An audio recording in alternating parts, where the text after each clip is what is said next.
Welcome to the Ask a Cycling Coach podcast presented by TrainerRoad. Today, we are joined by pro cyclist Haley Smith. Haley, I'm excited to have you on. You've been on the podcast before, and today we're going to talk all about signs that you're getting faster. If you're wondering, this is the Haley Smith that you've seen. She's an Olympian. She races in the Lifetime Grand Prix. She rides for the Trek Driftless team. She rides in those super cool looking map kits, which, by the way, your national championship kit, I know everyone wants to hold on to their jerseys, but that was a really cool one to hold on to. It looks really cool. Thank you. Yeah, and congratulations on that. Also rides for the feed and for Koros. Just awesome stuff.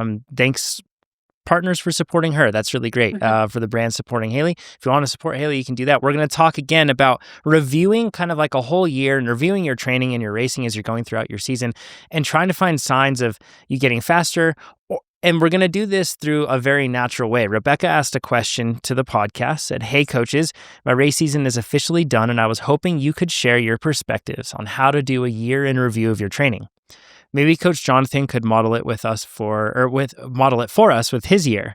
I'm not sure I'd be prepared to have my own year or my year in review be that public," is what Rebecca says. So I thought it would be much more interesting instead of my season to talk, which probably most podcast listeners also kind of know about the general gist of it. But instead, Haley, I kind of wanted to walk through your season. For those that don't know, you should go follow Haley on Instagram. Haley, I appreciate the fact that you're willing to be transparent with your life as a professional cyclist, the ups and downs, the challenges, and everything else. And you share that through your Instagram. And I think that it's really helpful because it normalizes a lot of things that athletes might be afraid to admit to themselves and others. And I kind of want to go through your whole season, through the highs and lows, and just talk through the whole thing. And maybe we can do kind of like at the end of it, the things that you've learned, but we can gather a lot as we go through. Are you good with that? Yeah, I'd love to. Yeah. Cool. Awesome. Okay. So Haley, you started off your season this year racing Cape Epic, which is new for you. You hadn't done Cape Epic before. In fact, I don't really think you've done a whole lot of like big epic stage racing like that before, right? I've actually done quite a bit of stage racing. The first one I did was called Croc Trophy in Australia in 2017, which was 8 days. And since then, I've done some stage racing every single year. I actually quite love it. Oh, cool. Yeah. How many do you do every year? It depends on the year, but it's usually only one gigantic one. But often I'll hit at least 2 stage races, maybe 3. Okay. So at some point in the midst of Cape Epic, I remember there were highs and lows, which I can sympathize with. I did that race and there were a lot of highs and lows. At least for me personally, there were a lot more lows than there were highs. But I remember you saying at one point, it was really brutal. It seemed that way. And then I remember at the end, you said 8 days wasn't enough. And as a person that from the outside in, it was probably so hard and challenging and breaking, what does that even mean? How could you say 8 days wasn't enough? What's your experience of that race? Yeah, so I really struggled on day one. Day one hit me like a ton of bricks. I came from minus 25 degrees Celsius to plus 35 degrees Celsius. So this massive temperature swing. It wasn't heat adapted. I was probably overtrained a little bit, under-recovered. And that first day I didn't think I was going to make it. I whimpered through the whole thing. My partner, I'm sure, was thinking, what have I gotten myself into with this woman? But I got better every single day and I really rode into it. And I wasn't ready for it to be over for a few reasons. One, it kind of felt like my body was getting into that stage racing rhythm and I felt like I was getting stronger and stronger. But also I love stage racing. I love the simplicity of it, how your life has just boiled down to get up, eat, do the task, ride your bike as fast as you can for a really long time. That's my favorite thing to do. And then debrief and relax and appreciate the incredible day you had with a teammate, which is also a really special element of it. So yeah, it wasn't long enough because it was really fun and really engaging, and it made everything makes sense when I'm racing my bike. But also because I felt like I was riding into it and I needed more time. Yeah, I guess that makes sense. But this is also why Haley's a professional. Very different experience from 8 days was enough. Hey everybody, Coach Jonathan here. And I want to take a quick moment to tell you about our customer support staff. It's not something that we talk about a whole lot. We talk about AI, adjusting your training plan, building your training plan, keeping you safe from fatigue and detecting your FTP, all the great stuff. But We have an incredibly qualified support staff that are always ready to answer your questions. They live in different areas around the world, so then we can answer your questions no matter where you are in the world. And you can do it via live chat. Just go onto the website. There's going to be a chat bubble down below there. These are real people. We spend a lot of time and focus making sure that we hire the right individuals and then train them really well for this. That being said, a lot of these people are already world-class athletes, some of them even Olympians and riding at world championship level events, and many of them using the product. And we have a lot of certified coaches as our customer support staff when we run through that certification with them. They're there to answer your questions. If you have questions about how to best use the product or even questions about like execution on your race day, that sort of a thing, we're here for you. You can just chat with them or send an email to support@trainerroad.com and they respond in a timely manner too. So if you have questions about the product, questions about your training, our support team is there to answer and help you out. We've got AI managing your training and the people behind it to guide you in the right direction. So if you want to get faster with people all around the world, over 150 countries around the world, people are using it every day. It's the highest rated cycling training app in the App Store for a good reason. It works. Go sign up for TrainerRoad.com. Haley, I want to ask you, mentioned the fact that you came into this race and you theorized that perhaps you were overtrained coming into it, or under rested maybe is a better term. Were there signs that you saw from that? And then as a result, like which things did you not recognize then, and what do you recognize now? I'm thinking for if a person's reviewing their training or their year in review, and they maybe have a similar situation, what signs should they be looking for? Yeah, I definitely I didn't notice much of it in the moment. Most of the perspective I have on where I was at that time of the year physically and mentally is very much in hindsight. But there are some very obvious things looking back on it that I am now aware of. Flat numbers, that's one thing. So doing all the training, but it's not improving, it's staying the same or perhaps even getting worse. I would say like subjective things as well. So my fatigue was just constant. I never felt more tired, but I also never got less tired. I would wake up every day kind of feeling just that same sense of like, and feeling really like loaded.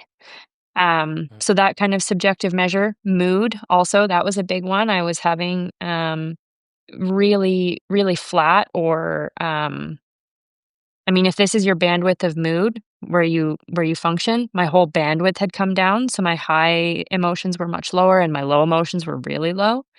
Um, Oh, yeah, so I think kind of those flat numbers were a good sign. The mood impacts. I was getting sick and injured a lot. Like I was having these weird little small injuries and I was having multiple illnesses in a short period of time. All signs that you're underdoing the recovery or adding too much load than compared to what you're able to adapt to. Um, and then some things came from in consultation with experts. So I started working shortly after that time period with a very well-respected dietitian, and that's something I've avoided for most of my career because I have a history with an eating disorder, so I was just kind of afraid to even touch it. But working mhm. with her, I realized that, what do you know, I was ingesting half of what I needed. So, like, in retrospect, you can see that those things, um, are having a massive impact, and at the time, I didn't realize it, but, yeah, sorry, I've gone off on a little bit of a tangent there, but No, it's great. yeah, mood and flat numbers were 2 of the biggest signs for me.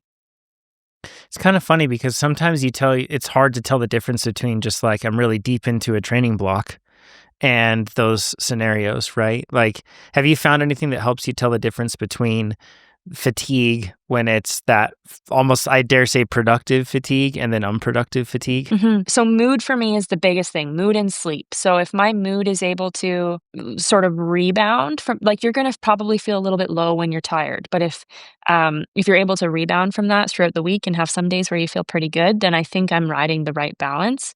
But if my mood is suppressed most of the time, or if other people, like significant others, are starting to notice that you just feel or you seem like low, that's a pretty strong indicator. But then I also think that that perception of fatigue, are there waves in it? So if I take a rest day, so today, for example, is a rest day. If I wake up tomorrow and I'm feeling a little bit better than today, that's a sign that it's probably still productive fatigue. But if I'm waking up tomorrow and everything's still the same as it was this morning, then it's probably I've slipped over. I've gone over where the line is. Yeah, that is relatable and probably makes sense for a lot of athletes listening to this. I noticed that within that, we all have this dream that we'll have like wearables that will measure the HRV, and then that HRV just tells and takes care of all this stuff that we've been talking about here. But in reality, like those numbers don't always perfectly correlate with what you feel. And I've noticed that what you've explained right there, it's like really good guidelines for people to follow on how to interpret the things that they are feeling, the subjective measures. You mentioned working with a dietitian. At a certain point in your year, you mentioned that you had discovered the fact that you were in low energy availability, but your calories were like fine. The calories in, calories out was balanced, but you found that you weren't getting enough carbohydrate. Can you go over that and find like what signs did you recognize? How did that come about? Was it just strictly from the blood test, or were there other signs that you noticed in your life? Yeah, so this is something that has been a problem with me for my whole life because of my history with an eating disorder. And it was a multitude of things that collided that allowed me to really figure this out and face it this year.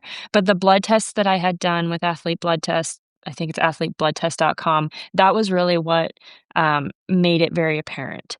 So they were able to identify a bunch of markers that are very closely linked to REDS, or relative energy deficiency in sport, or low energy availability. They're kind of two somewhat interchangeable terms. And we know from like physiological research that the specific markers that I was showing are present when carbohydrate intake is too low. Some that are counterintuitive. For example, I have dangerously high cholesterol, and you wouldn't necessarily expect that from an endurance athlete, but that is very closely correlated to someone who's in carbohydrate restriction, whether voluntarily or just because they're doing too much activity and not taking in enough carbohydrate. So that's what we targeted. There were lots of other markers, particularly with my sex hormones, like the whole female spectrum and testosterone as well. Everything was basically zero. Anyways, so the treatment for that really is just more carbohydrate. So the dietitian that I've been working with, Vanessa Zoras, she's been really instrumental in helping me figure that out. And it's very interesting because if I were to eat intuitively, if I were to just eat to hunger, I would still be under consuming drastically. Like I have to eat so much more than I'm hungry for and that I think is appropriate. But largely it was the blood test that informed it. Yeah, this is really interesting. You mentioned the intuitive eating is something that some people can be guided by and have great success with, but other people, particularly, a world-class athlete like yourself, the amount of calories that you are expending from the training that you're doing, in retrospect from the outside in, it looks like, yeah, of course you'd need to like consult with a dietitian because you've got really special circumstances where you're taking in and you're burning so much, so you need to take stuff in. But man, it doesn't feel that way. Like it feels like you can just balance the equation really easily. You like measure the food or just count the calories and it's fine. But it is definitely a lot more complex. Did you notice change? So aside from the blood markers, what changes did you see in your training and or everyday life after upping the carbohydrate intake? It's been slow. So because this has been such a long-term thing for me, my ability to adapt to training, and honestly, even my ability to digest the carbohydrates, like those things have taken quite a few months to come back online. But I am adapting now. You can see improvements in my numbers such that I'm at levels I haven't seen, in like 6 years, probably. This is a personal thing, but I have taken antidepressants for a while and I have weaned off of them. And so far my mood has been much more stable and probably better than it's, ever was before starting the antidepressants. And largely that's because, my brain and my body have the fuel to create the chemicals it needs. So mood, definitely I'm adapting to training. I'm sleeping a lot better. So I've always struggled with insomnia and falling asleep. And now, sleep latency is right in where it should be, 15 minutes, like pretty much every night, unless there's some sort of really big life stressor happening. Yeah, those are probably the biggest things. Starting to see in numbers improve in training, so wattage output, and then mood and the overall health things like sleep. Those things are much better now. It's interesting. on giving yourself more allows like all the different processes to be balanced and to operate as they should. Can I ask, on the carbohydrate side, are there specific foods or different habits that you've changed in your nutrition that have helped you get more carbohydrate in? Because sometimes that can be really hard and or boring for athletes. So like, okay, just another cup of white rice. And it's really hard for some athletes to get excited about that. What have you found to help to increase the carb intake? Yeah, so I also have to eat gluten-free, so it's even narrower with the carb Even tougher. sources I can have, but, so first, one thing I had to do was really cut the amount of fat that I was taking in because it just makes you too full. So I had to remove a lot of the fat from my diet in order to just have stomach room. But we do a lot of I love to cook. I love to cook and I love to find new recipes and things like that. But I eat a lot of white rice. I eat a lot of like ramen. There's this brand called Lotus Foods that makes like a millet ramen that's really good. Oh, Soba noodles. We eat a lot of things that are it's just variations on chicken and rice with sauce. But we always try to make yeah. sure that we find like a really good sauce with like really, punchy flavors to help with it. But honestly, juice and things like that, like juice or sorbet, especially leading into a race, like just simple sugars that are easy to digest. But it is boring. I won't lie to you. It's a boring way to eat, and that's part of why you also need an off season. So I'm looking forward to a few weeks after the race season is over where I'm not just trying to mainline carbs in, but yeah. Did you have to do anything so it's a really complex thing that none of us fully understand, and I want to hedge this with that, but did you do anything you mentioned that you were processing and kind of utilizing or uptaking the carbohydrate better. Did you do anything for your gut microbiome to help you break down or process carbohydrate better, or were you measuring that to see if it improved? I'm not measuring it, but I am very susceptible to like I have a sad gut. Like I have a very weak gut. It doesn't like to function. So it's very obvious when things aren't working properly. I take probiotics pretty much all the time. But for a period of time from the beginning of May until the end of June, I was taking quite a high dose of probiotics every single day. There's a specific one from Thorne that I was taking, and that really helped. I was taking it for a multitude of reasons, but I think that was a pretty key thing, and I would definitely recommend it. Is it there? I'm trying to look right now on their website. Is that Women's Daily Probiotic? Probably. I would have Perhaps to go from them? look at my feed order history and see which one Yeah, exactly it cool. was, but it's a pretty Well, if you generic find one. the link, If I find cool. the If you link, find the send it link, to you. we'll put it down because somebody else is listening to this and they're just like, I need it, whatever it is, I'll have a and look for it after this episode. cool. Awesome. Because that I feel like there's one thing to just like be able to actually prepare and then take in the carbs. But like you said, your body doesn't just automatically flip a switch and process it. It takes some time, Mhm. to You be able to also have use it to all. really reduce fiber. Like, I eat a lot of salad and lots of vegetables, and you just can't there's not enough processing room to have those in the quantity that would maybe be considered healthy. Yeah, so in that case, you're talking about the fact that like to get in enough carbohydrates to fuel your training load and Mhm, to maintain health, like for you, like if you start filling in a bunch of fiber, it slows down digestion and fills up your gut so much that you just can't take mhm. in what you need to. Is that what you're saying there? Yeah, and you periodize it too because health is also the foundation of performance. So you also can't afford to not, nurture yourself well enough to, keep your immune system up and help with the oxidative stress and all of that kind of thing that comes with training. So, for example, today's a rest day. I do eat more vegetables and fruits and fibrous things today. But tomorrow, for example, I'll have 4.5 to 5 hours of training, a lot of it at a very high intensity, and I might see, like, one vegetable tomorrow. So you have to match it to the day's load. Yeah, it makes sense. It's a bit more flexible than just the consistent principles all the way through. Mhm. After this like phase, you went over to go race in Africa again. You went back, so you went to go race. Clearly proving that 8 days wasn't enough. You went back and you raced the Safari. Oh gosh, what was the name? Safari. It was a Safari Yeah, Gravel there's race a series that they have. one-day Yep. race, the Safari Gravel, and then there's the four-day stage race, Migration. Yeah, and you won, which is amazing. Mm. An incredible job.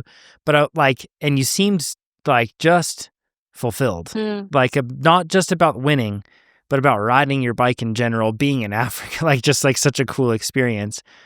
I want to ask you, when you look back at that race and that performance, that sort of a thing, do you know what caused you to feel that level of like satisfaction and happiness on the bike? And then was that the difference maker, or were the numbers really good coming into that? How do you break down and grab what you can from that great performance? Yeah, so the numbers going into it were actually terrible, because I had been so, like, struggling with my form and my health for the whole first half of the year. I was going to skip Unbound, and then the week of Unbound, we decided, "You know what? You're healthy enough, you can do it." And then migration was just under 2 weeks after Unbound. So I wasn't expecting much, which it probably set the stage for it to be a positive experience because my expectations were low enough that, I wasn't, feeling a lot of pressure, internally created or externally created. But I think part of it was that it felt just like I explained with Cape Epic, it felt simple. There was migration is you're camping. There's no one really brings support staff, so it's just kinda you and your friends and the people that you become friends with at the event, and it's a very pared down thing. There's not cameras in your face all the time. There's not, um, people asking for interviews and asking you to say, like, how you think it's gonna go and are you ready, and it's just it was a distillation of bike racing back down to what it means for me and why it's meaningful for me, and that is a chance to, explore this, journey or march towards mastery. And so, yeah, that exploration aspect and just like the beauty of riding a bike. I can't really articulate that feeling very well, but it's the first time in a very long time that I was in a race environment where I just got to be in touch with just what I was doing, and it didn't matter. None of the other stuff mattered. Yeah, so I think that's the biggest Mm. thing. The numbers going in were terrible. I was going to altitude. I was unprepared. I was barely out of the health hole, but it ended up I felt free, and it went well. Hmm. Is that it? Like there, it's more complex than if it was really just a walk kg contest. Racing wouldn't be that exciting, right? But Mhm. there's like all the pieces that you have to have in place for that one. So could you, knowing that so much of it was around the unique aspects of the race, could you take anything from that and Mm. apply it to other races that helped you throughout the rest of the year? Definitely. I think, so in sharp contrast, I went right from migration to Steamboat. And Steamboat is a pretty, Yeah. like, high pressure environment, brands really care about it, it's highly competitive, and based on my previous North American racing this year, I did not expect it to go well. I was prepared to have another what I perceived as a failure, but I went in with well, it became like a thing on the internet because I wrote it on my handlebars, but my mantra for that whole week was "Remember who you are." And it started out as a silly mantra because I was going to Kenya where the Lion King was set, and that's a quote from the Lion King. Yeah. Um, but it became so like, that's what I rediscovered in Kenya was, like, I remembered why I do bike racing. I remembered, like, what the best version of myself on a bicycle is, and so I was able to take that to my race at Steamboat, and I finished 6th, which is, it's, like, not a shiny, huge result, but I was really proud of that race. Like, I was really proud of that compared to where I had been a few months prior and where I had been in comparison to the other women that were at that race, and it came down to that sort of that mindset, just yeah, it came down to that mindset shift that I was allowed to have because of my experience, in Kenya. You said that 6th isn't a shiny result, but that race is also one where it's like this year in particular, highly tactical. And Mhm, like, so the interesting thing about those races, and I'm sure it's really hard to tell somebody like, some of the top world tour cyclists this, but a 6th place oftentimes is just as good. Like you could have, if one card was flipped over the other direction, it would have been a win, sort of a thing with those mhm, tactical races. It's really, really complicated. So mhm, that's like going from this high pressure environment going into that. You mentioned something after SBT. You mentioned that you are unlearning, and this is me paraphrasing a bit, but unlearning learnings that you learned the prior year when you were pushing through illness and bad health condition. mhm. And you were just like, keep racing, keep training, keep going through, keep going through. So when you said that you were unlearning the learnings that you made during that time, like, can you go into like, and you don't have to share the specific details on what it was, but what do you mean by that? And What does that process look like? Yeah, so in 2024, I ended up with long COVID, and it had a lot of neurological impacts, and the biggest thing was that my diaphragm was not working properly. I was not being able to breathe the way that I should be able to breathe, so I got sicker and sicker throughout the year, but I was able to finish the year, but I was performing at a level that was just so far below where I had come to expect myself, and I was expect of myself. And in every race last year, I felt I was just on the suffer train, like, the whole time. I was never a powerful Haley. I was never someone that could dictate the race or make moves in a race. I was just surviving, and literally every pedal stroke, I was just trying to breathe. And so through that time and through experiencing so much failure to meet my goals and failure to perform to the level that I knew that I am capable of when I'm healthy, I learned how to be unconfident, and I learned, not consciously, but you learn how to be a smaller version of yourself. You learn how to, hedge your bets because you have had so much failure that, well, the next one's probably not going to go well either. So that mindset was just so negative, and I'm still really, really struggling with it. But this Kenya, the middle of the summer this year, that was when I was finally able to recognize that that narrative was just one narrative that could be true, but it was the narrative that I was allowing to take up so much space in my head. And on the flip side, this is why it's so hard to beat someone who starts winning all the time, because they learn how to win. They learn that they can do it, and so it becomes this internalized belief that they know that they're capable of it. So just like, I'm sure that Sophia or Keegan has this internalized belief that, And they're Melissa right yeah, now. Yeah, Melissa, yeah, like, she's well, just so on many people fire. I could, but yeah, definitely Melissa, like, Yeah. they know they can do it. They know they can do it, but I had learned that I couldn't do it. And that's still something I'm trying to work on. Yeah. How do you approach that, and how do you work on that? Is it approaching races with curiosity? Does it look like actually like setting goals that stretch yourself? How do you go about solving it? It might be different for somebody else, but Oh, yeah, for sure. It's different for everyone. Curiosity is a big aspect of it. I think to have people often say that you have to, believe it and, believe it so that you can achieve it. But I actually don't think belief is a necessary ingredient if you do have curiosity, because you might think that, well, like, I don't really believe that I can win, but I'm curious to see what might happen if I try and if I try to go with the leaders. This state of mind will often allow you to kind of like override that disbelief or lack of belief.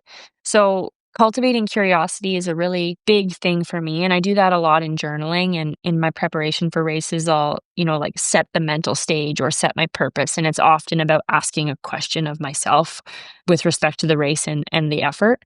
So there's that aspect. But then also, I do a lot of deliberate work on my confidence. And I don't see confidence as a belief that you will win, but it's a belief that it's more like self-efficacy. It's a belief that I'm capable of trying, and it's going to be fine no matter what. Like a very steadfast belief in yourself to carry on and to potentially have a good outcome. And this is something that you can work on, you can train just like any other muscle. Like I think people often don't fully buy into the idea that you actually can train your thoughts, but it's 100% true. You can train to have, create different trails in your brain so that when you come to this challenging moment, you now have an additional path you can take, and it might be a more positive one. Anyways, so I have a sort of a confidence practice that includes reviewing my training, reviewing recent past successes. I'm not someone that can derive confidence from, older successes, because I feel like that was a different person, but it's a deliberate thing that requires effort. For example, tomorrow I have a VO2,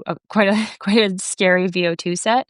And I'll do some journaling afterwards to reflect on it, but I'll go into the workout with a mantra or a goal, and that is forefront in my mind every single effort that I'll do tomorrow, and that keeps me present. And when you're present in your work, it's a lot easier to derive confidence from it, because it's a more intensive experience and you're more there in your intervals, and so it's easier to just realize that you did it, and make the choice when you're doing it to keep doing it, to keep pushing. And every time you make that choice, you're kind of working on your confidence muscle as well.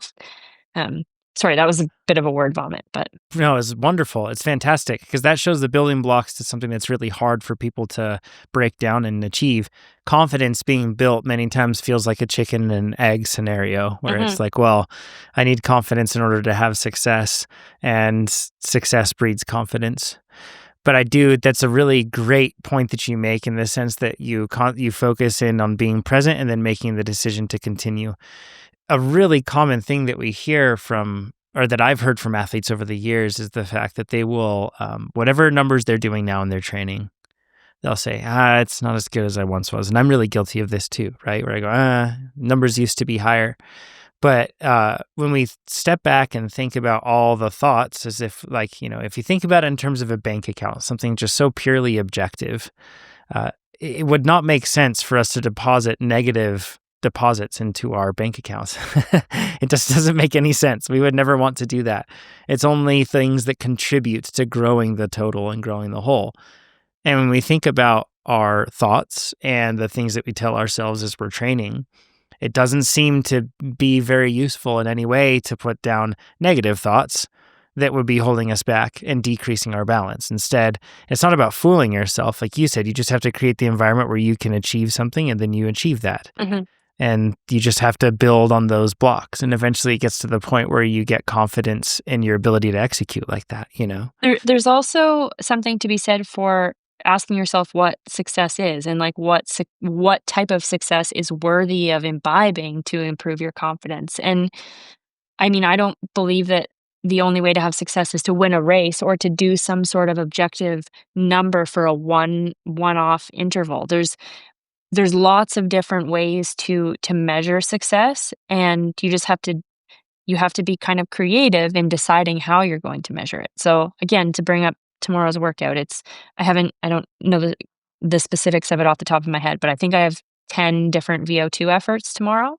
And I might not be able to do the watts for those that I could do when I was 22 and racing XCOs and World Cup short tracks, and I had that firepower engine. But I guarantee you I could not do 10 of them when I was 22 years old.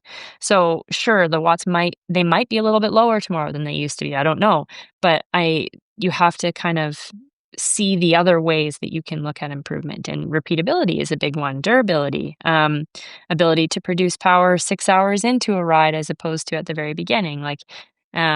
Especially if you're in this gravel endurance space, like there's a lot of different ways to measure improvement, and it shouldn't just be limited to the numbers or the watts. There's a lot of immeasurable things too, like efficiency and your aero position, your flexibility, your ability. One thing I was practicing yesterday was I was in a group ride here, or a sort of a group race, but we were just riding, and I was practicing accelerating onto wheels when we were already pedaling at 55K an hour. So whatever that is, like 30 something miles. High speed. Yeah. And I've never been able to do that. I've never been able to accelerate when, just for whatever reason, the physics of it, I was never able to do it. And yesterday I could. And it's not really measurable in wattage, but I wasn't getting dropped anymore. So yeah. So measurable in that respect. I think another way too is just not giving up on yourself. That's like to set yourself up against a scary VO2 workout like you're talking about, or whatever the workout might be. And when you know it's going to be challenging, but you commit to trying, and what that looks like is like not giving up on yourself. You just keep going. And when it feels really tough, you're like, I can keep trying. I might not be able to hold the perfect number, but I can keep trying. And that in and of itself is a great spot to start in a lot of cases when we have listened to the negative deposits a little bit too much and it draws the account down, Yeah. There's a lot to be said for that. One more thing I'll say before I'll let you move on. I actually don't do any of my intervals with wattage visible. Interesting. The only thing that's visible is time. And that's because if I see the numbers, even if they're good numbers, it puts me into a very analytical headspace. And that's not conducive to giving your absolute best effort. So my prescription typically for efforts like this is best effort across the set. And you just do that based on perceived effort during each one. Yeah. Do your numbers typically align? I bet that they aren't far off, even when you can't see them, because you have a lot of experience in training. Yeah, they're usually pretty much what I would predict, I would say, or what's prescribed. And I've gotten pretty good at descending sets too. So, coach will say descend by 5 watts, and I'll be able to do it without looking at it. But also, I mean, the watts they're just a little bit irrelevant for me from the way that I've trained for my whole life. Like my prescriptions have almost always been perceived effort, very simple scale, percentage, like number out of 10, that's your effort level. Yeah. Yeah, it's so funny because we were talking about this just the other day with some on a group ride, and there were a lot of athletes that were younger, very young in their high school age, and a lot of them trained by heart rate. And then there were some that were new to power, some that were, and then we were talking about RPE. And when I do my workouts, for me, when I see numbers and get into an analytical perspective, that improves my performance. That's how my brain works. Everyone's brain is very different. And that improves my performance. I can see the numbers, I can have that objective thing to lock into. But the interesting thing is, if you blinded me from those numbers, I would still do almost exactly the same number. And I've A/B tested that through countless intervals where I'm like, I'm going to look this time and I'm not going to look the next time. And then when you see the interval summary, you look at the workout thereafter, it's the same. But that, I think, takes years of training to inform your perception to be so attuned to what you're actually producing in terms of work. And it's just so fascinating to hear that, because I bet that your numbers would be right on line, because I see that with a lot of pro athletes. They're still able to do it even when they can't see it. But man, everybody, like, I think that this is a good example of like exploring and trying out and finding out whatever works best for you. Leadville, I want to talk about that. I at first was overjoyed because I saw you coming down Columbine. I was like, whoa. But then I started to put 2 and 2 together. I was like, she didn't look like you'd have the look on your face if you were winning.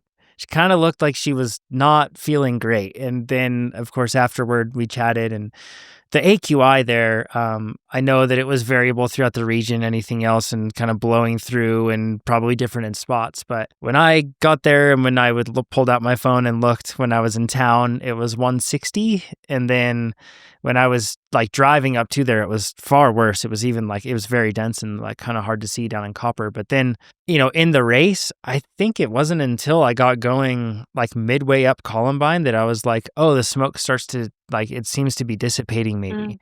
So it was profound. And I have been to Leadville 3 times now, done it twice. And I definitely don't remember hearing the chorus of coughs that I heard this year after the race. And it took weeks. And when I was walking through Denver International in the airport, I was like, that person raced. And it was clearly just because they were hacking up and they were coughing. You had an asthma episode, I believe. Is that right? Yeah. From that. Had to have been super frustrating after feeling like you had momentum coming into it. Frankly, also, like, Leadville, you're back on a mountain bike, even though they have drop bars, but you're back on a mountain bike, which is those are your roots. How did you manage that disappointment going from a high, then going into something like this? Yeah, honestly, not well. I'm still probably dealing with like the mental fallout of that. So Leadville had been going quite well. I was in that group I think the group that I was with finished like 7th to 10th ish. I actually didn't look at the results, so I'm just going by what other people told me. So it was going well for me, based on how the year has been. Then I had a breathing episode, and I do have reactive airways, and it's been much worse since my breathing issues last year. And now it's quite tied to, I mean, it's very emotional. So it happened, and I tried to keep riding through it, but I just I couldn't breathe, and I lost all power. So I stopped, and I really thought about it for probably a minute, because I knew that as soon as I turned back down, it's over. You've essentially cut the course, right? So I turned around and I went to the bottom of the hill, and it was really tough, because with an asthma event or like a breathing episode like that, as soon as you get your rescue inhaler and you have like an hour or two, sort of fine. Like I had some issues with it for a few days, but it's not like you broke your arm and your arm's still broken 6 hours later. You got a cast on. Yeah. So I really struggled with feeling like really judging myself harshly, saying everybody else could do it. Why could everybody else do it? Why did you stop? Why did this happen? Or why did you give up, air quotes? And it's really hard for me to let things like that go, because I think my deepest insecurity probably is that I don't try hard enough. And I think that probably that means that I always do try, like, as literally as hard as possible, but Yeah. because that's my biggest insecurity. So when something like this happens, I have a very hard time shaking it off. So I was quite scared to go to Schwam again because it's been like a long, I don't know, whatever it's been, like a month and a half of ruminating on Leadville, which is certainly not best practice. Don't do that. If you have a DNF or you have a failure, you have 20 the rule is 24 hours, and then you have to let it go. But I certainly didn't do that. And I was really nervous to go to Schwam again. Also because Schwam again last year was where I had a DNF at Schwam again with a breathing issue again last year that was like I had the diaphragm episode, so I was very scared of it. And the first 30 minutes of Schwamigan, I looked down and I was just like still there and it was all good. And I almost cried out of relief at that point in the race. And in retrospect, I wished I'd had another opportunity to race the other women closer to Leadville, almost so that I could like get back on the horse. But I don't have a good answer for you because I didn't deal with it well. Yeah, which is okay. Yeah, it's hard, right? This is something that you mentioned, that rule of giving yourself the 24 hours. And I think it'd be helpful to talk about like what to do after a race in theory. Don't put yourself on the pedestal here and don't feel that pressure, but instead, how would you guide somebody if they've had a disappointing race within that 24-hour period? Mhm. What do they do to make it productive, of course, that they can learn from whatever happened, but then at the same time, not allow it to continue to hinder them? Yeah, so I do think that 24-hour rule is a good processing rule, but I think it obviously it starts before that. So let's say you don't DNF and you do finish, but it's you feel super disappointed in your result or your performance or how you delivered. This list of debrief questions is very unemotional. It's very I rate these 10 items on a scale of 1 to 10 at how well I did them. I'd have to pull it up to tell you exactly what the items are, but it's like um, physical performance on climbing, nutrition and fueling, mental performance. Like it's these 10 elements of the race. And I give it a rating and I just explain it. And it's not an emotional thing. So that debrief process is really important. We talk about it and we talk about what we think that means in terms of weaknesses that were exposed. And then you don't try to solve it right then. I will just say that. You just try to get the facts out, make sure you've talked about the facts. And then I would recommend going and having a little cry. Like that's okay. I think you need to process it emotionally. So whether that is with your significant other or teammates or whoever, but you do have to get it out. You have to get it out of your system because racing is an emotional thing. And yeah, so I think that's probably like the first 24 hours. You let yourself feel all the feels. You record the facts, you let yourself really feel it and lean on your support system and, maybe have like, I don't know, like my sad girl food is I'll just go take myself for ice cream. Like after Leadville, I took myself out for ice cream where everybody else was still on course and I just sat in the corner and ate ice cream by myself. But yeah, you do the emotional processing and then take a rest day. That's also really important. So do your debriefing, your emotional, get it off your chest, and then the next day take a rest day and don't think about it. Just don't think about racing at all. Switch gears, engage with your family, do whatever you can to kind of not have cycling or running or whatever it is be your thing that day. And then I guess on day 2, so 48 hours after the race, then you can start working on your plan and you go and you revisit the unemotional, factual debrief notes that you made with whoever you work with. And then you craft a plan. I think it's really important to, if you have this process, you do learn that failure is like a finite thing. Like it was one event. It doesn't carry over. The beautiful thing about training and preparing for something is that you change yourself. So now you can create a plan to address the weaknesses that you exposed in that event and act on it to like the best antidote for being upset is action, is knowing what to do to fix it and work on it. So once you take those debrief notes and you make your plan, then I think that helps you start to process it as well, because now you're doing something to change it. Yeah. Yeah. This is that process of journaling, I think, is one that can be it's like a common theme that I see, because it helps you externalize a lot of those things and get them down and then view them more objectively. And then I like how you compartmentalize the emotional aspect of it too, in terms of giving yourself space to allow that to allow yourself to process and roll through the whole thing. Mhm. When you hold it all in, it gets really complicated, and then it usually comes back in different ways. It's totally changed and it's more complex. Yeah, So, yeah. yeah, yeah. You mentioned at Shawamigan that you did a good job of improving your distraction control and mental performance. What do you mean by that? Those are two metrics that I've not heard of, and I'm interested in it. Yeah. What So were you working on? there was that was a very challenging life week. Some of it was quite personal, so I won't get into it too much, but it was one of the more stressful weeks I've had since, like, the Olympic era. So it was a very tough week. And then to put it this way, like, the least stressful thing that happened that week, or what felt like the least stressful thing that happened, was finding finding a bedbug infestation in our Airbnb 3 hours Oh before the gosh. race. So that was, like, not even more stressful than the rest of Oh everything that my happened. gosh. So, I don't know if my teammates will be upset that I told the world that we found this, but, um, so it was like I was just distracted. There was a lot of life stuff going on. I was, like, covered head to toe in bed bug bites. It was disgusting. I was, like, ready to burn all my stuff. But then I got to the race and I was able to flip it and just do the task, just do the bike racing. And that is a mental performance skill, being able to turn it on and off, and to practice that kind of like thought stopping or thought changing. And I'm quite proud of it. Like, the result was whatever. Like, I think I was 12th, 10th Grand Prix points, which, again, like, I'm not having the most fantastic year, so that's okay for where I'm at right now. But I just mentally, I was in it and I was there the whole time. Yeah, I'm happy with it. Yeah.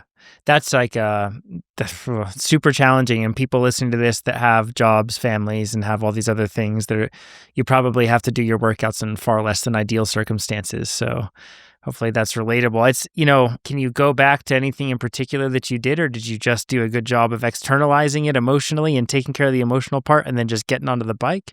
So I have I actually have quite a like, formulaic mental performance lead into races. So I've been doing this exact style of journaling since I was, I don't know, like, 19, and I'm 31 now. So I have, like, years and years of these journals. But 2 days before every bike race, I sit down with my journal and I have a few prompts that I go through. So, what's the purpose? Like, what's my goal with this race? Why do I want to do it? What am I hoping to get out of it? That's kind of like a little paragraph. And then I write 3 process goals and 3 outcome goals, things to focus on. I write a what if paragraph. So, like, I kind of think of, like, some what if scenarios. What if I flat? What if I get dropped? What will my response be? So I've rehearsed the, like, worst case scenario, and I know what the action item is in that circumstance. And then the final thing I do is write out my mantras, which for me are just cues that help bring me there. And this at Schwamigan, I had 3 of them. One was, it's fun. It's just fun. Just, it's fun. One was, you have it. So I was telling myself that in sticky, tricky moments in the race, like, you have it. You have what you need to be here right now. And the final one was it was just do the bike race. Just do the bike race. And for me, Mm. that helps. That one, mantras are very funny because something that's really powerful for you tomorrow will, like, not mean anything to you in 6 months. It depends on your headspace.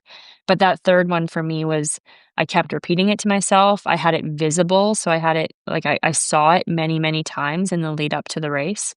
And it removed, just like I said, I can't do intervals when there's an analytical side of my brain turned on. It removed all the brain space to stress about the particulars of other things. So it's something that I repeated to the exclusion of other thoughts. And it reminded me of just the very simple task that was my job for the next 2.25 hours. Nice. Well said. Well said. Well done too. Thanks. You've got the sugars coming up, and then you're coming back to Africa again. Again, 8 days wasn't enough. Racing gravel burn too.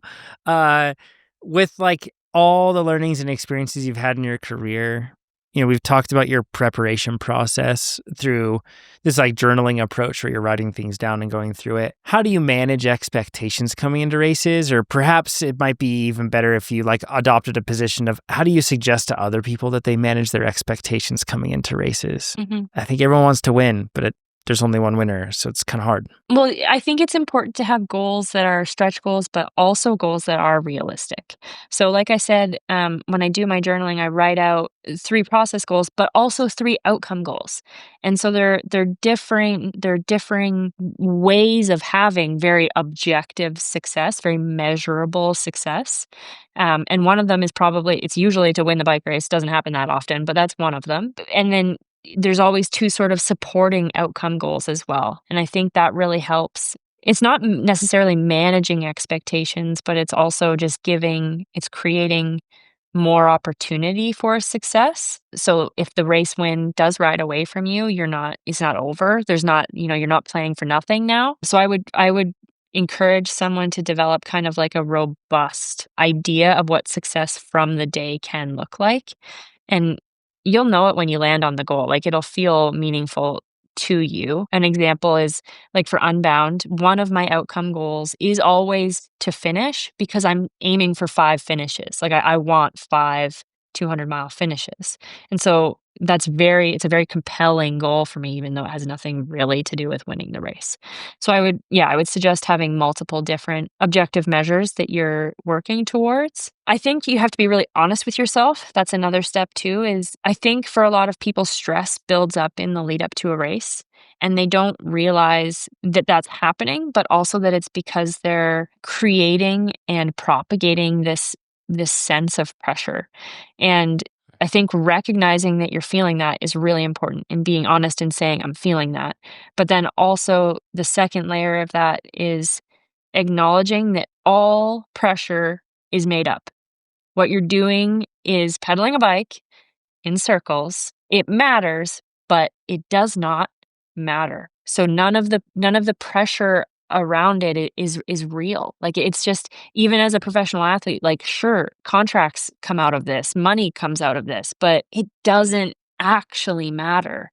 And so for me, I kind of have to do this every single race. Like I go through the process of feeling this rising right. pressure, acknowledging it, and then having to remind myself and teach myself in the moment that it's sort of like you have to reduce it. You have to reduce it back to what that purpose was, what your kind of like personal mission is with bike racing or with competition, and why you do it. Yeah, so I think I'm trying to keep a catalog of what I've suggested, but robust outcome goals and multiple outcome goals, being really honest with yourself and acknowledging any pressure you might feel, and talking through it too. Like if it's a big event that's like a selection for something, you can't ignore that, and it is important to you. Even though I'm kind of being facetious and saying none of it matters, it is important. It's something that you need to just be honest about and recognize, and have just almost transparency with yourself. Yeah, and sorry, one more tip I would say is face the worst. Like when you're preparing for it, just kind of like I have those what if scenarios where I make a plan of action for if I have a flat tire or something like that. It's also important to kind of like face the worst outcome that you could imagine and feel it. And then once you've kind of like name it to tame it kind of thing, like I'm afraid of coming last. Like that's a fear that I often have. And you have to, if you can acknowledge that fear and put a name to it and, process what that fallout might be like, then all of a sudden it kind of it's lost its power over you a little bit. So I think that's another important one as well. Oh, that's great advice. Yeah. And to think through those eventualities that you're probably pushing to the back of your mind is so crucial. It just makes less surprises on race day. You feel more equipped and you're well prepared for it. This concept of, I think that it's very common for people to think of an outcome goal as a finishing position or a time, and then a process goal is what you need to do in order to get to that time.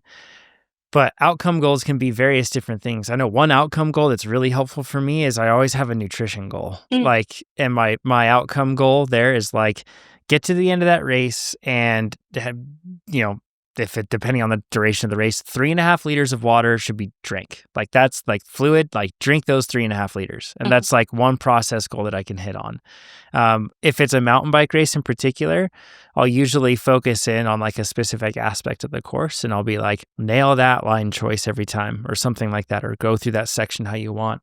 And especially when it's a lapped course, it can really help with that. But when you set those sort of goals as outcome goals, and you start to understand that like that's a finish line in and of itself to be able to accomplish those things, then it really helps you, I think, look back at that race in retrospect and be like, oh, okay, so there was success from it. Because if I just put down first place all the time, I would be, it's kind of like an overstatement here, but I would not be as happy with my racing as I would be otherwise. So it just doesn't work out that often. So great tips on that. I guess looking back, you've said that this year has been like a struggle, it's ups and downs year.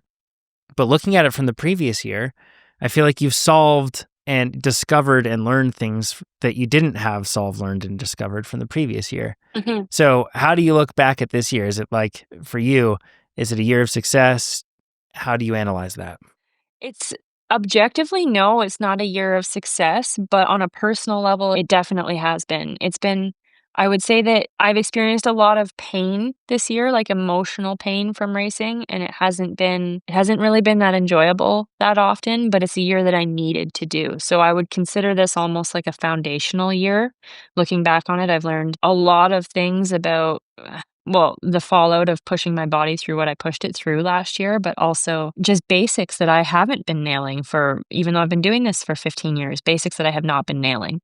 And so it's not lost just because the performances have been less than I have been used to or hoping for. There's been a lot of little successes and steps forward, but more so I look at this, like I said, as a foundational year where I've identified and become aware of things that I can improve, and I'm working on them now, but that I can improve. And that creates a lot of motivation. Like, I almost think that a year like this creates more fire and motivation than a year where everything goes right. So, yeah, I mean, I still have 3 opportunities, but if the season were to end tomorrow, I'd be entering the off season with a lot less objective success than I had been hoping for, but probably way more fire for a good off season of training and to come back to the races next year. So that's a big success, even in and of itself, is just wanting this more again and knowing how to do it,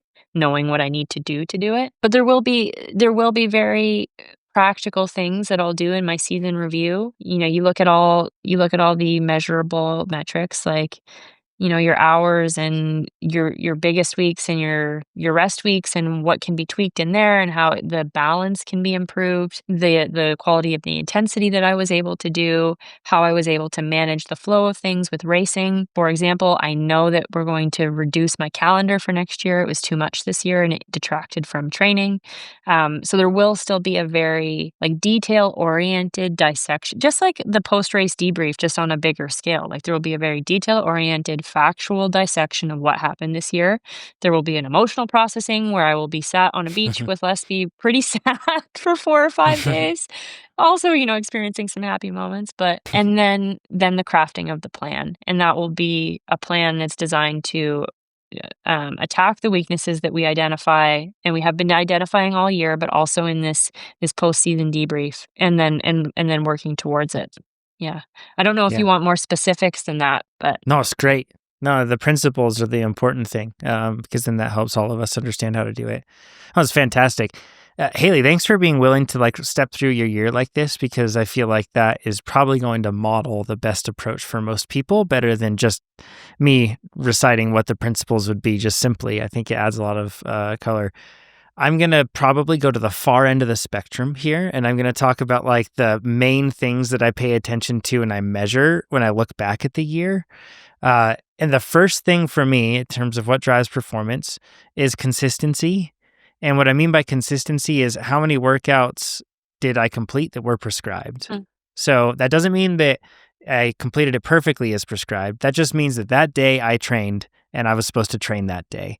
And I'm looking at this window from with my collarbone and stuff, it took me a long time because the shoulder damage and everything was so severe. It took me a long time to get to the point where I could train consistently again and feel like my body was actually getting strong again.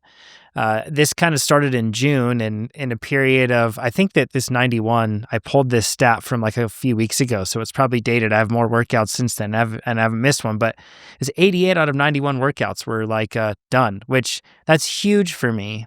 And it's been a really big challenge over the previous 5, 6, even like 8 years. With just, when we become a parent, it gets really hard. Something that I do when I look back at that consistency and over the years what I've done is I've asked myself, okay, because in my case, it wasn't a great ratio like it is this year, and instead it was a lot worse. I would ask myself, what can I do to increase that consistency? And I think one of the biggest questions that and one of the best things that I did is I started doing less volume. And that was so helpful for me because there's this temptation that you feel like I'm not being consistent enough. I need to do more. But for a lot of us athletes that are very type A driven and we like to check boxes, when we start saying, well, I didn't train enough, I need to train a whole lot more this year, and we don't meet ourselves where we're at, and we're just demanding that we do 5 or 6 workouts a week when our schedule or our life or something in our lives only allows 3 workouts per week, it's so much better to drop back and do 3 workouts per week and check all those boxes because number one, it means that the training is designed to operate within this 3-day per week thing, which is very crucial.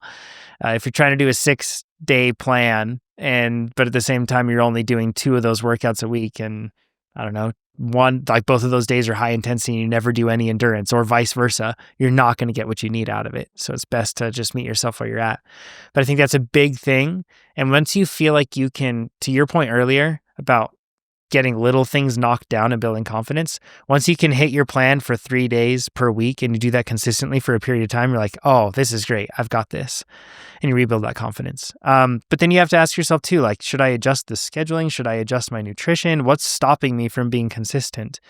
And then you also have to step back with consistency and ask yourself, what does the rest of my life look like?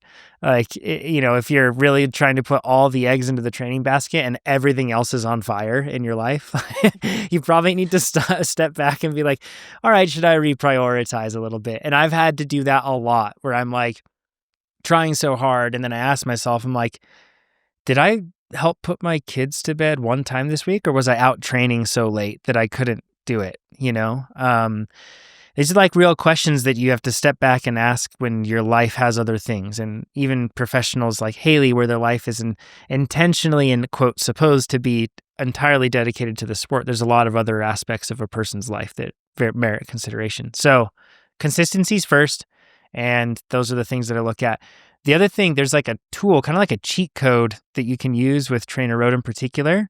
So I look at PRs, but year-over-year PRs are really tough. And this year, if this is a great example, since I usually train from like November-ish, December, and I start and then I'll train usually through like August or September, and then I'll take my off season, then jump back in.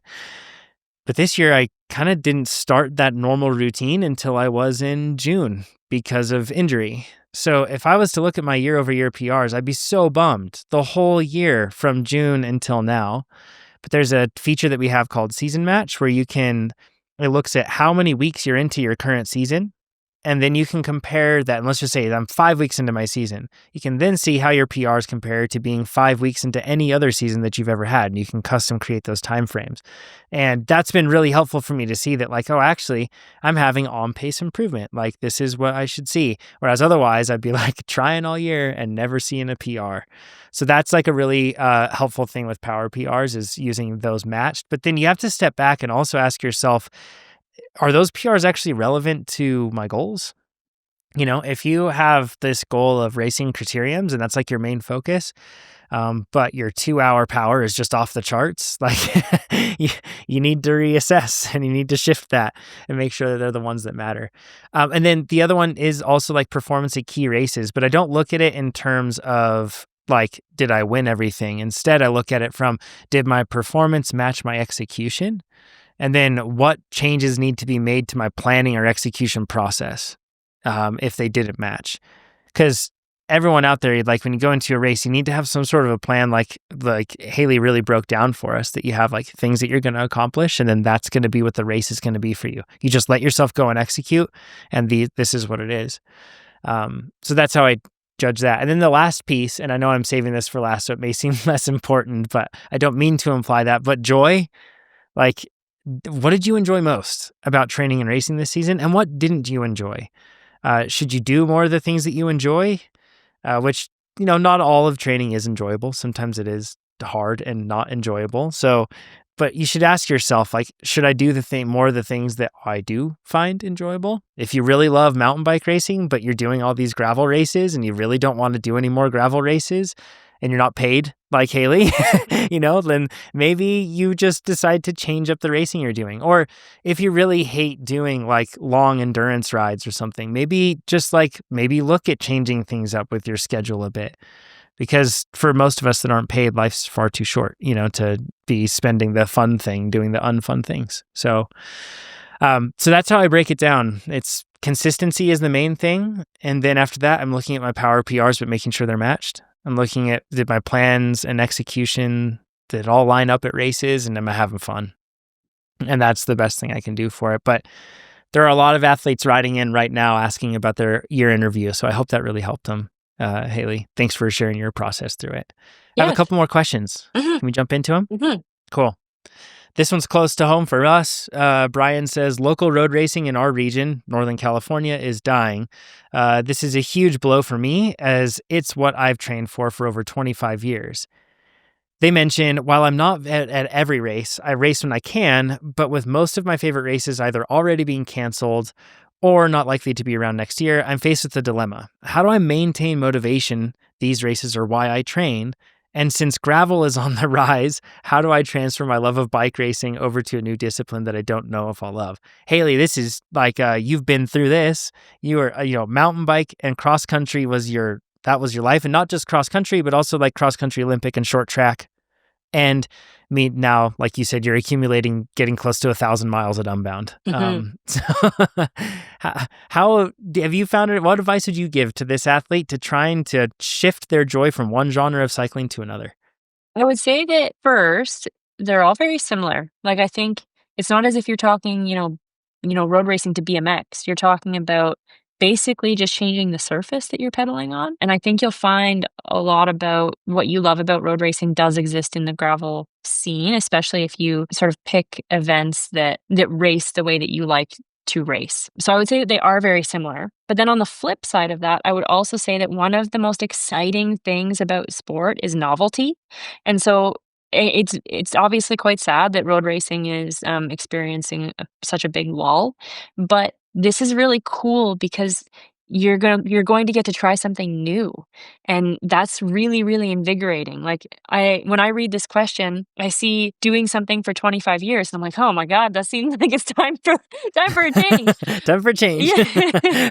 And road racing is beautiful, but I think that getting to learn something a little bit different and also apply like all the skills you have from road racing, those will transfer. So getting to apply that, but then also learn some new stuff is going to be really, like I said, invigorating. And I think you'll find that there's new energy in your training that there maybe hasn't been. At least that was my experience. Like, certainly I miss XCO racing, but my world has been like expanded so far beyond what I thought it could have been on bikes, because I've taken on this new discipline.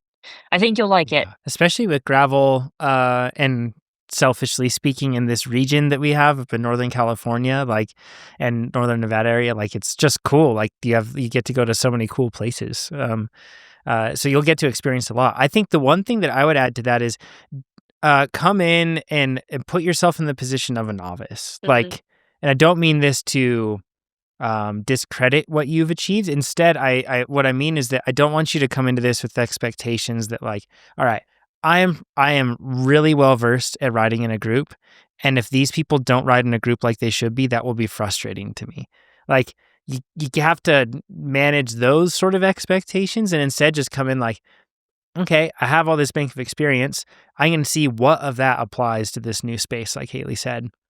because I've seen a lot of athletes, particularly with this transition of road to gravel, get frustrated with this. Or mountain bikers going to gravel get frustrated with the lack of bike handling by somebody in a gravel race. And it's like, well, don't hold somebody to your own standards. Like, instead you follow your own path through it. But if you take this approach of like, I'm going to see what I can figure out and learn, then it seems like it's a much more exciting experience from the get-go. And I think that for athletes that are looking at changing disciplines, maybe you're going from triathlon over to cycling or vice versa, or doing something that's a bit more diverse from running, from something else. The cool part about all of this is that you have a huge, huge asset, which is the fact that you are aerobically fit and aerobically trained. And that makes it so that whatever you're getting into, like, you can pick up on all the nuance and maybe suffer a little less than somebody that's truly new to that sport. And maybe that helps you kind of enjoy it a little bit more. So yeah, go experience it. And I would honestly, Brian, encourage you to go experience mountain biking too. And like, just start, if you've been doing it for 25 years, like Haley said, now's the time, man. Time to mix it up, change it up, do some fun stuff. Leo says, hey, TrainerRoad, after years of priding myself on not needing to eat a lot in order to do big rides and train hard, I listened to your advice and started to feeling better on the bike with carbohydrates and in the meals leading into it. I used to scoff at people for doing this, but wouldn't you know it, it's been the best year of training I've ever had. So what's next? If carb fueling has been the most recent revolution, is there another one I can get ahead of this time? So Haley, we already talked about your path with going through this very similar thing here and fueling more with carbohydrates, but it's been such a revolution. I feel like it's probably responsible for us seeing times in modern times of cycling that are faster than what we saw during the quote doping era of Lance Armstrong and everything else. Carbs are extremely performance enhancing. I have some thoughts, like in specific categories, of course, on what I think is next, but what do you think is going to be the next thing that really kind of moves the needle on performance for endurance sports? Yeah, I think I'm actually quite nervous about this because I think this is going to widen kind of the gap between the haves and the have-nots in terms of like resources available in cycling. And I'm very worried about how this will impact like the young kids, for example. Like I can't imagine. Anyways, I think it's in supplements, and I think it's in legal supplements. For example, I've been trying Nomeo the last week and a half, this like broccoli shot thing. I'm not sure if Matt's, Yeah. he was talking about it, but I actually think it works. And it's just basically like hyper concentrated broccoli that helps buffer lactic acid. And I had some of the best numbers this week across 30 seconds to 6 minutes that I've seen in like almost a decade. So I think supplements and ones that are legal, I think that's going to be a pretty big thing, but I'm worried about it, like I said. It gets really expensive. Oh, yeah. Can I ask how Nomeo tastes if it's highly concentrated broccoli drink? It actually tastes good. It's got lemon in it, so it kind of tastes like a green juice. Like if you're into green smoothie, like that's what it tastes like. It's not gag-inducing at all. Interesting. This is not sponsored by Nomeo, although No. I do see the feed on the hat of Haley, and I do see when I look it up right now, that's the first link that comes up is you can get it from the feed, which is cool. I'm going to try it and see how it works. It's interesting because I have very high lactate values in all my metabolic testing that I've done. When I'm sitting at lactate steady state, and I can sit there at around like 8 millimolar and like I'm just chilling. And it's fine. And that's like what I am, just like below my threshold, And then I can peak at like up to like 18. And it's really high. And that's just is what it is. And there's always the question of, am I overproducing or am I under processing? Or like my body reaches some sort of stasis where it's just different. So it finds the balance that it needs. It's really interesting. And I don't have the answers to it, but I wonder what happens if I drink this Nomeo, if it changes everything. So weirdly, when I take like sodium bicarb, it actually, let me think about this because I have to make sure I'm going to get it backwards here. And I'm thinking live on a podcast, which is going to be bad. But usually we did this is not a scientific test whatsoever, but with bicarb, and I'll link to a video that we did on this below. This was with Marten's bicarb product. And when we took that, what we saw is that athletes typically actually saw like slightly higher lactate values for the same RPE, but they also didn't see any reduction in like time to exhaustion or anything. So they were just able to tolerate more, it seemed like, which makes sense when you think about like what is actually going on mechanistically with it. But for me, my lactate values dropped when I took it. And this was after 3 tests and it had the similar drop. It's very odd. So a bit of an odd duck. To your point, I do think, and this is an elephant in the room that I want to talk about that I think needs to be talked about way more often, and that is peptides. You mentioned legal like supplements, and by the book, there are many peptides that could be considered legal supplements because they are not yet illegal because that field is advancing so rapidly. And what we can do with peptides, just like peptides in general, and however they're administered, there are ways to probably get around needles, I'm sure, and that people figure out that sort of thing. And some of them can be taken orally or in different ways, but we're playing with like fundamental building blocks there that can have profound changes on how our body operates. Ethically speaking, I don't think that like ethically, yes, it isn't illegal. So you could say that that's clear, but ethically speaking, it is altering like the way one's body works pretty substantially, or it could potentially do that. So I don't know if that's the actual reason that we're seeing such crazy times on climbs and average speeds just so high is because of the fact that they're using peptides that are outpacing the anti-doping regulations and policies and testing frameworks, or if it's just truly down to carbs, I don't really know. But I definitely think that will be something in the future, is that will, whether that is just going to be regulated and that's what we see or something else, but that's definitely going to be there. On the nutrition side though, and I'm already seeing this, I think hydration is going to start to become the cool kid in school again a little bit more. Like I think we swung so hard toward carbs, but carbs always, if you looked at the research, were a very obvious performance enhancer. And the other thing that is very, very obvious is hydration status. Like it has a profound detrimental effect on performance when you become dehydrated, even by what seem like marginal amounts. It really, really affects performance. So I tend to look at like what data suggests has like the most likely or the greatest likelihood of a profound outcome, and hydration status for sure is it, and then temperature modulation is another one. Those two, if we can figure that out, I think that'll be a big thing. But in terms of equipment, I think gravel bikes are just going to become aero bikes that can clear big tires. That's kind of happening. And yeah. It's happening. And I think that they're going to have they're going to pass the compliance stuff into seat posts and other things instead. I think road bikes are going to become aero again, like actual aero instead of this like weird compromise thing that we have now. I definitely miss having a real aero bike. I do feel like it was absolutely advantageous. Like it got above 25 and it just kind of felt like it wanted to stay there. And that was like, you just don't feel that with the new ones. And then I think that mountain bikes are going to go light again. We've spent 10 years now just making our mountain bikes heavier. And they are so much more capable. But now I think that what we're going to do is we're going to figure out how to make them light while retaining all that capability. So I don't know if you feel the same on the equipment side, but yeah, I don't have enough experience with road bikes to really comment, but I think you're already seeing the aero trend in gravel happening. yeah. Like particularly with figuring out how to do it with like a 2.2 or even potentially a 2.4 tire. And then mountain bike, yeah, I think it's time. I think it's going to happen that whatever technological advances will happen, I think dualies will be back in the 21, 22 pound range instead of the 24 pound range that they are when they're built up. Yeah, I agree. I think it's going to happen, and I'm sure people are going to try to drop lower. On the training side, I think that we're going to see I think that the biggest thing that's going to improve athletic performance really is like modeling through AI. This is not a language learning model telling you, great ride, you did this. Like, I'm not talking about that usage of AI.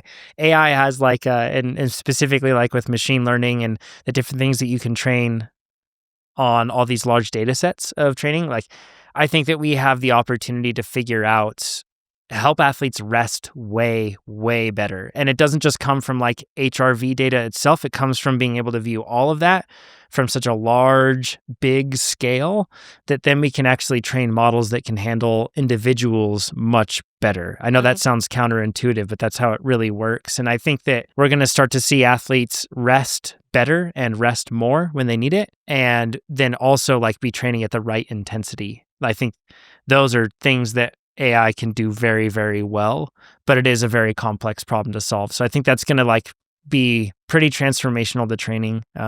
It's not going to be as decoupled as like tracking HRV and then just like your static training plan that you're trying to follow. Instead, I don't think that it's actually going to need to rely a whole lot on the HRV side of things. And it's actually going to be able to pick up on trends that we can't really pick up on when we just look at it with our minds. So it'll be really interesting, super interesting to see. Haley, thanks so much for joining us. Yeah, thank you for asking. Appreciate it.